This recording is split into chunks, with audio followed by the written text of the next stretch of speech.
matot, koks yra dalykas, kada vaikas gimsta. Aš iš tikrųjų šiek tiek noriu parodyti. Tai yra pirmas septynmetis.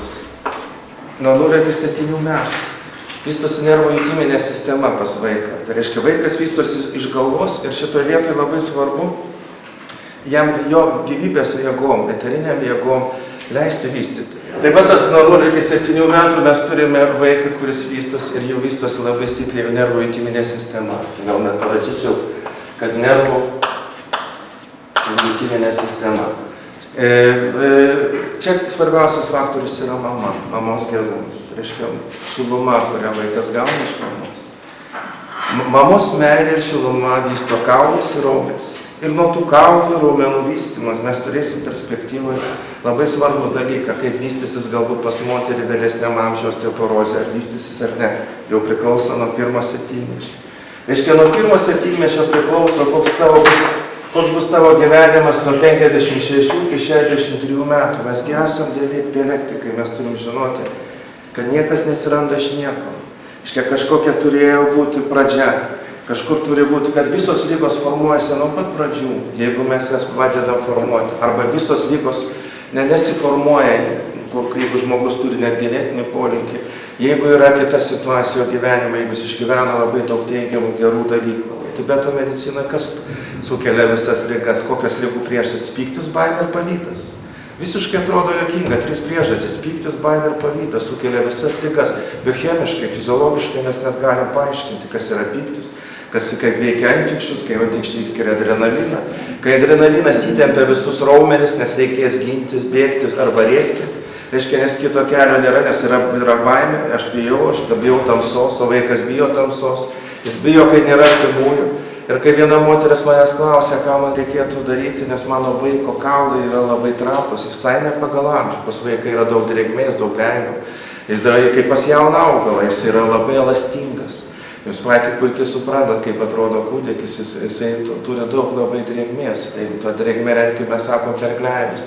Tai reiškia, šitam vaikui neturėtų būti tokie sausi kaulai arba tokie neelastingi kaulai, kad jam nuo pakankamai nestipraus sudaužimo jam gali jie net turėti pasiekmių, kad jie lūžti. Reiškia, čia yra tam tikra net liga. Ir kada man mama klausia, kokią žolę naudoti, pati siūlo net gal kaulažolę, taip jinai vadinasi, žinot, taukė tokia yra. Gal ją reikėtų pavartoti? Aš sakau, kad reikia, kad mama grįžtų iš Anglijos. Kad grįžtų iš Anglijos mama, nes visą tai suformuojasi, kad nėra mamos, jis galbūt pavalgys, gal jam yra šilta, gal jis turi kitus artimuosius, bet jis neturi esminio dalyko. Esminio dalyko, kuris stiprina jį, leidžia jam augti, jam stiprėti. Ir net kada Anglijoje buvo tas atreiktas dėmesys, kada gimdavo vaikai nelaiku, neišnešioti vaikai, kada jie pradėjo labai sunkiai augti. Šiaip neišnešioti vaikai net įdėti į, sakykime, ypatingą terpę, kad mes imituotume, sakykime, žmogaus nešios moters, sakykime, vidų, pavadinkim taip su viskuo. Aiškiai, jisai tam tik, kad temperatūra turi būti, tas vaikas labai sunkiai auga. Ir viena medicinos sesuo, neištvėrusi verkančio vaiko, kišo ranką ir pradėjo glostyti jam nugarėlį. Ir nuo to laiko tas vaikas pradėjo augti. Paradoksas. Ir tada visi suprato, kad lietimai, lytėjimo pojūtis, tai yra stimulas augti. Aš liečiu tave ir siunčiu tau gerus signalus, tu auksi į priekį. Viskas turi savo poveikį. Viskas gali turėti poveikį. Čia nėra jokios mistikos. Ir tada buvo suvokta, kad reikėtų tuos vaikus liesti. Vaikai turi jausti tą artumą, nors jie yra, sakykime, specialiuose induose įdėti. Reiškia, mes turime suprasti, kad tas vaikas, kad galėtų išlaikyti, suformuoti savo kaulus, kurie bus nebe tokie trapus, jis turi jausti tą mamą, tai jo šilumą. Ir čia nėra poezija, nėra sentimentalūs dalykai, čia yra medicina. Čia yra normali medicina, kuri sako, kad mama turi būti šalia vaiko. Ir jeigu jinai turi, duoda jam stiprybės. Jo imunitetą vysto nuo 0 iki 7 metų mama. Čia norėčiau pasakyti, tam laikotarpį svarbus skiepai. Aiškiai, man šiek tiek yra nesmagu, būnant vis tiek profesionaliam medikui, man yra labai smagu girdėti, kad vis dėlto kreipiama šiandieną dėmesys, kad nereikėtų skiepyti vaikų. Jūs gal girdėjote, informacija tokia ateina.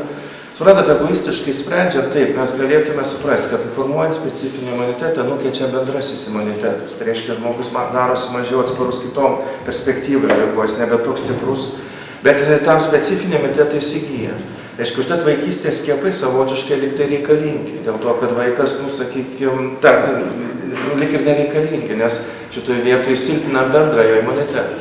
Bet jeigu žiūrėsime egoistiškai, tai mes lyg tai pasielgtume, bet jeigu visus žmonijos žiūrėti iš žmonijos pozicijų, mes grįžtime iki 18 amžių, kada bet kokia infekcinė reikalinga liga nušluoja ten labai didelį kiekį žmonių. Reiškia, mes turėtume vardan žmonių turėjo aukotis visi ir tada mes turime skiepytis. Vienintelis dalykas vėlgi, tam tikros išimtis turi egzistuoti. Jeigu jūsų vaikas, ką tik gimęs ar šiek tiek augęs, kada jums reikia skiepų, jis yra galbūt po Cezario pjūvio, gal jis yra labai aiškus alerginiai reiškiniai, gal ryškiai matosi obstrukcinis bronchitas, yra sutrikęs ritmas, kvėpavimas, galbūt širdies yda egzistuoja, įtarinėjama, užėsiai specifiniai, tai tada nereikėtų skiepyti. Dėl to, kad tai darosi pavojinga, mes turime žinoti, kokiom grupėm žmonių mes turime daryti išimtis, o ne paskleisti visą tai ir sakyti, nesiskiepykit, nes tai labai kenksminga ir tai sukelia kai kuriuos reiškinius. Taip, mes turime pavyzdžių, kad sukelia įvairius reiškinius. Todėl, kalbant apie pirmą 7-metį vaiko, aš visą laiką noriu pasakyti, kad vis dėlto tam laikotarpį, iš tikrųjų, tam augimui, tam nervų jutiminės sistemos vystymasi, iš tikrųjų labai didelė įtaka, vėl grįžti prie to turi mama, auklėjimas. Vis dėlto, kad vaikas jaustų visą laiką šilumą, kaip net alkoholikė mama yra mama, vaikui iki to laikotarpį yra labai svarbi. Ir tik vėliau atsiras kriticizmas jos atžvilgiu, kada vystys ritminė jausminė sistema, bet šitas laikotarpis labai svarbus kaip mamos. Kas gydo žmogų? Mama. Iškės stuburas neiškryps, jeigu bus mama. Yra dar viena bėda, kurią jūs turite irgi suprasti. Gerumas dažnai gali nepasireikšti, kaip pasakyti, kartais pasireiškia tokiu būdu, kad mama nori, kad vaikas būtų ir balerūnas, ir piešėjas, kad vaikas visur dalyvautų visuose būreliuose ir vaikas visada yra balto veido, nes jisai bijo suspėti, jam reikia vaikystės išgyvenimų, jam reikia žaisti po lovą, žaisti su plastelinu, dar kažką daryti, žaisti įvairiausius žaidimus, kuris lipdytų, liestų, vystytųsi lytėjimo pojūtį. Jūs prisimenat tos laikus ir patys, ką mes darydavom su visokiom lėlėm, jūs žaisdavot ir mes dar su kažkuo kitu. Bet motina jis nori padaryti labai protingų vaikų. Jau anglų kalbą reikia mokytis vos ne. Ir visą kitą. Bet eterinės jėgos, gyvybinės jėgos reikalingos formuoti kūno organus. Ir jeigu atimsime mąstymą, kol nesusiformavo dar visi pilnai dantis, mes atimsim jėgas iš visų kitų organų į mąstymo sistemą. Tai nėra šiaip dalykas, nėra toks, kaip pasakyti, nekaltas. Todėl tas noras padaryti iš vaiko labai protingą kartais gali turėti neigiamos įtakos jo medžiagų apykaitai ir taip toliau. Jo organų vystymosi, turėti perspektyvas, lygos pradeda formuotis nuo pat pradžių. Ir jeigu mes žiūrėsim, kada pradeda vystytis Alzheimeris, kada vystosi nervų jutiminės sistemos, sklerotiniai ryškesni procesai, būtent smegenų sistemai, mes turime atkreipti šitą laikotarpį dėmesį ir suprasti, kad tai yra ryšys su tuo formuoja laikotarpį.